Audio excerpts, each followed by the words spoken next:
ओम शांति। आइए सुनते हैं 27 मई 2025 की प्यारे प्यारे शिव बाबा की मीठी मीठी ज्ञान मुरली। और किसके लिए है? मीठे मीठे बच्चों के लिए है, भक्तों के लिए है। तो आज स्वयं परमपिता परमात्मा भगवान शिव बाबा क्या कह रहे हैं? कह रहे हैं, मीठे बच्चे, प्यारे बच्चे, तुम्हारा मुख तुम्हारा मुख तुम्हारा मुख अभी स्वर्ग की तरफ है। क्यों स्वर्ग की तरफ है? क्योंकि तुम भगवान के बच्चे बने हो। पहले तुम अपने आत्मा का अमृत पान करते हो। कौन सा अमृत पान करते हो? शिव बाबा की ज्ञान मुरली। उससे आत्मा तंदुरुस्त और शक्तिशाली बनती है। फिर बाबा ने कहा, इसीलिए तुम स्वर्ग की तरफ तुम्हारा मुख है। तुम नर्क से किनारा कर स्वर्ग की तरफ भी जा रहे हो। तुम बैकुंठ का रास्ता समझ रहे हो और सुन रहे हो। तुम्हें बहुत सुख है, यहाँ भी सुख है।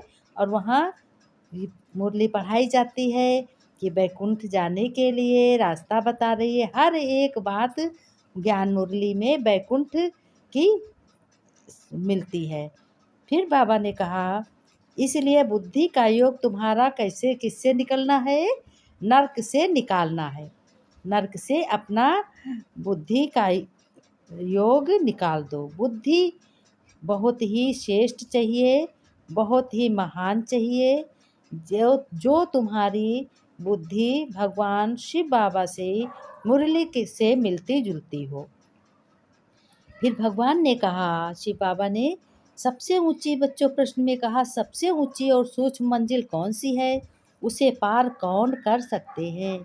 ऐसे कौन से बच्चे हैं, ऐसे कौन से भक्त हैं जो ऊंची मंजिल को और सूक्ष्म मंजिल को, बहुत सूक्ष्म मंजिल को पार कर सकते हैं?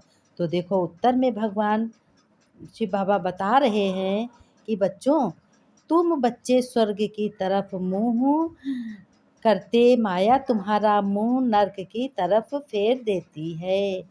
तुम बच्चे स्वर्ग की तरफ मुंह करते हो, अच्छी अच्छी बातें सुनते हो, और माया क्या करती है?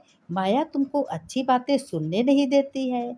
वो तुम्हारा मुख क्या करती है?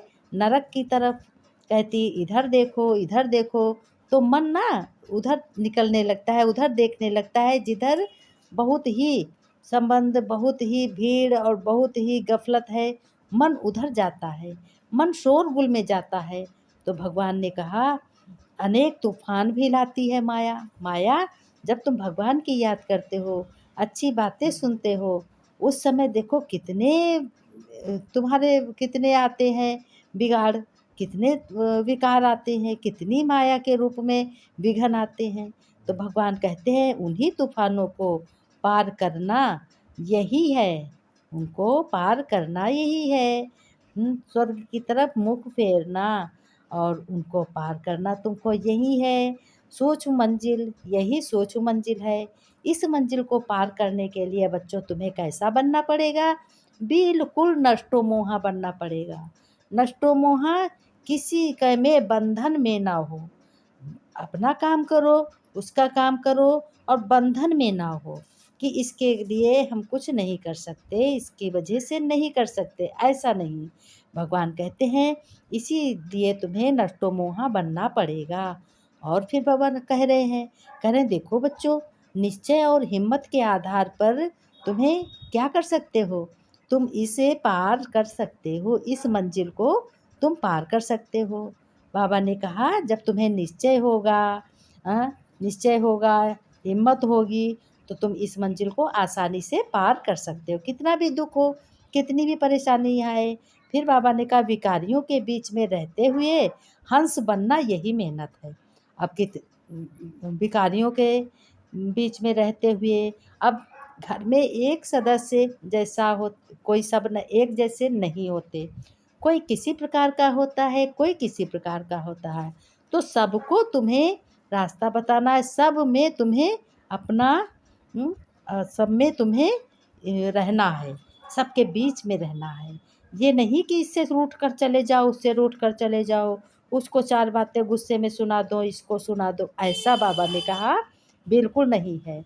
इस रहते हुए तुम्हें क्या करना है, रहते हुए तुम्हें इस मंजिल को पार करना है। यानी सबसे रखो नाता, नाता रिश्ता किसी से तोड़ के नहीं रह सकते। भगवान देखो कुछ भी ये नहीं कहते हैं बिगाड़ो अपना, जो संबंध है वो भी तो तुम्हारे हैं, तुम्हारे खून के हैं, देह के खून के हैं। तो भगवान कहते हैं मेरी याद करते हुए, मेरी ज्ञान मुरली सुनते हुए, यानी समझदार बनते हुए तुम अपने नाते रिश्ते, बेटों को, बेटी को, जितने संबंधी हैं तुम्हारे, मित्र संबंधी, सभी से रिश्ता नाता रखो, किसी से तोड़ना नहीं है, किसी से मुख नहीं मोड़ना है। मुख सिर्फ गलत बातों से मोड़ना है। कैसे मोड़ना है? जब हम गलत बातें सुनते हुए भी नहीं सुनेंगे तो जानो हमने मुख मोड़ लिया, है ना। तो बाबा ने कहा निर्बल से लड़ाई बलवान की।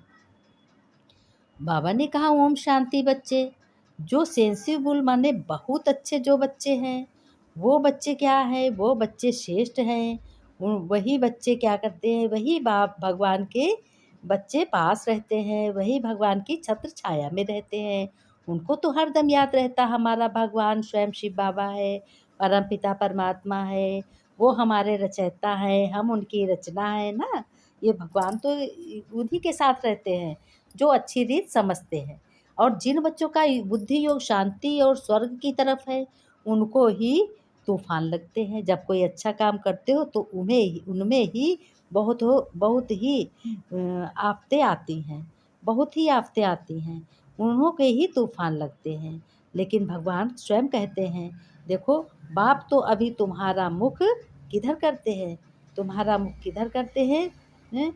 बाप तो अभी तुम्हारा मुख फेरता है, भगवान तुम्हारा उधर से इधर को मुख फेरता है, किधर को, स्वर्ग की तरफ है, ये समझाने की तरफ कि तुम सत्य सुनो, सत्य ज्ञान, सत्य तुम्हारी आत्मा है, सत्य तुम हो, सत्य तुम्हारा पिता है शिव बाबा ना।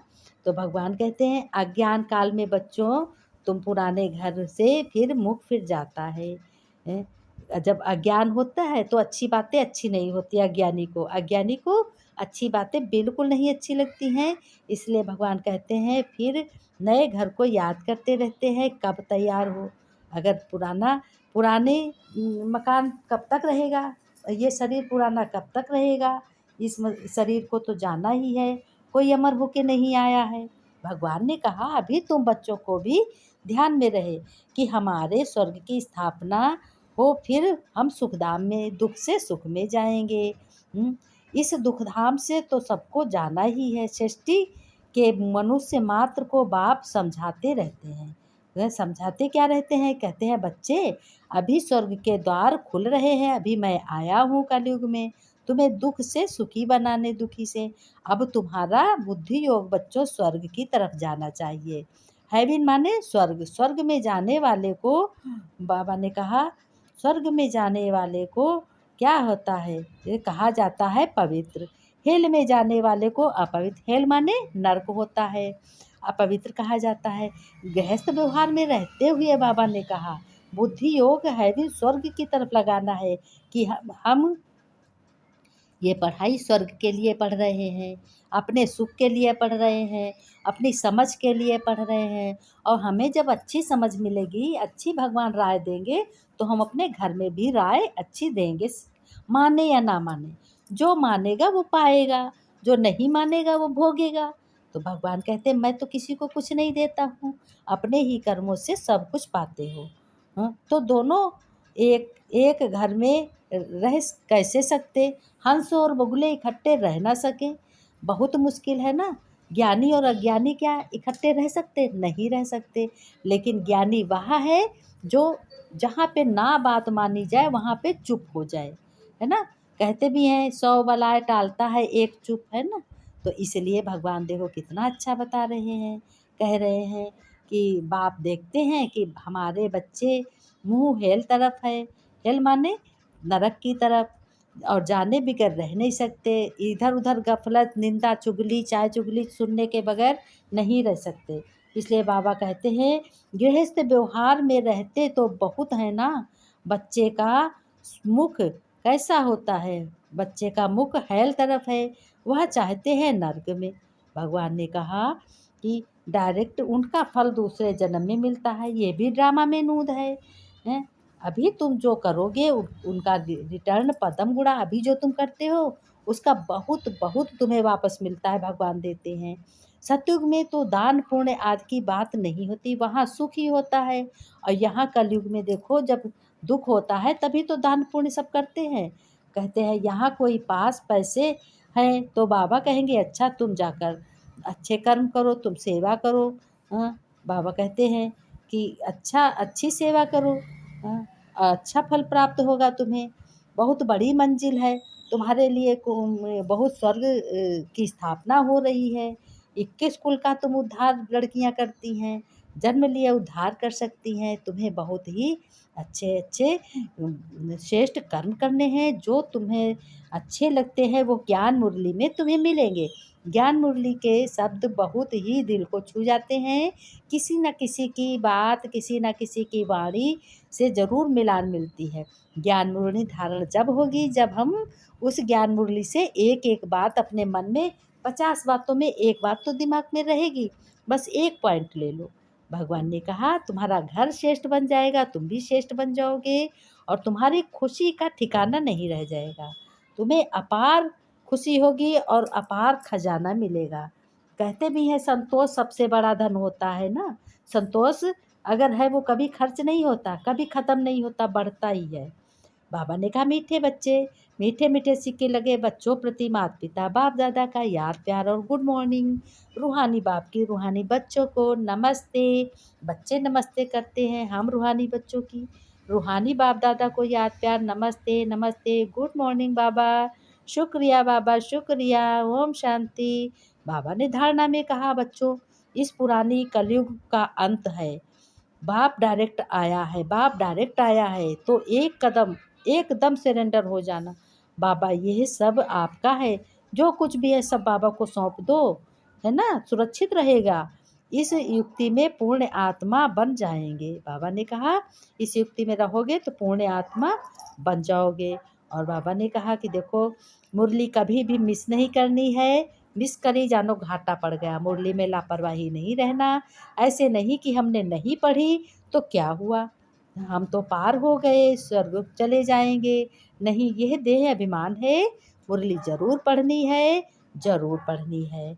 भगवान ने वरदान दिया स्वयं को मोल्ड कर रियल गोल्ड बन हर कार्य में सफल होने वाले स्वपरिवर्तक भव। बाबा ने कहा जो बच्चे परिस्थिति में स्वयं को, जो बच्चे परिस्थिति में स्वयं स्वयं को परिवर्तन कर स्वपरिवर्तक बनते हैं वह सदा बच्चे सफल होते हैं, हर कार्य में सफल होते हैं। इसलिए स्वयं को बदलने का लक्ष्य रखो। फिर भगवान ने कहा देखो दूसरा बदले तो मैं बदलूं, ये नहीं करना है। दूसरा बदले या ना बदले, मुझे बदलना है। हे अर्जुन मुझे बनना है। मुझे क्या बनना? अर्जुन जैसा सदा परिवर्तन करने में पहले मैं, जो इसमें पहले मैं करता वही पहला नंबर हो जाता है, क्योंकि स्वयं को मोल्ड करने वाला ही रियल गोल्ड है। रियल गोल्ड ही की ही वैल्यू है आजकल। स्लोगन में बाबा ने कहा कि अपने श्रेष्ठ जीवन के प्रत्यक्ष प्रमाण बाप को प्रत्यक्ष करो। अव्यक्त इशारे में बाबा ने कहा रूहानी रॉयल्टी और प्योरिटी तुम हो। अपने भगवान के समान बनना व बाप के समीप जाना तो अपवित्रता अर्थात, बाबा ने कहा अपवित्रता अर्थात महाशत्रु स्वप्न में भी वार ना करे। सदा भाई भाई की याद में सहज और स्वस्वरूप में हो। आत्मा के असली गुण स्वरूप और शक्ति स्वरूप स्थित से नीचे नहीं जाओ। आत्मा का गुण है स्व भगवान की यादें। आत्मा का गुण है सुख शांति पवित्रता। अरे भगवान जिसका रक्षक है उसका कौन क्या कर सकता है? कुछ नहीं कर सकता। ये ब्रह्मा दादा ने कहा है। फिर भगवान देखो क्या कह रहे हैं, कह रहे हैं बच्चों तुम्हें श्रेष्ठ बनाने मैं आया हूँ। तुम बहुत दुखी थे, अब तुम्हारे सुख के दिन आ रहे हैं और तुम बहुत सुखी हो जाओगे। बच्चों तुम्हें सीढ़ी मत पर मेरी चलना है और कदम कदम पे राय लेनी है। जोर जोर नहीं बोलना है, मन से राय ले लो बाबा ये ऐसा कदम उठाने जा रहे हैं, ऐसा काम करने जा रहे हैं, क्या इसमें हमारी भलाई है कि नहीं है, फ़ायदा है कि घाटा है, इस तरीके से मन में सोचो, एक बार सोचो। देखो आत्मा वही कहेगी जो सत्य होगा, वही पद सत्य पद है। भगवान ने कहा तुम्हें बात-बात में राय लेनी है, अगर कदम गलत उठा, राय नहीं ली तो दुःख होगा, तो जब दुःख होगा तो मुझे भी बहुत दुःख होगा, क्योंकि हमारे बच्चे, प्यारे बच्चे, मीठे बच्चों को दुःख होगा तो मैं सुख कैसे रहूँगा? तुम्हारा ही देहधारी पिता अगर दुखी हो, तुम दुखी हो तो तुम्हारा पिता सुखी होगा? नहीं, वो भी नहीं सुखी होगा। बच्चे कहते भी हो माता-पिता तुम मेरे हो, मैं बालक हूँ तेरा। ओम शांति। अगले वीडियो में फिर मिलेंगे। ओम शांति।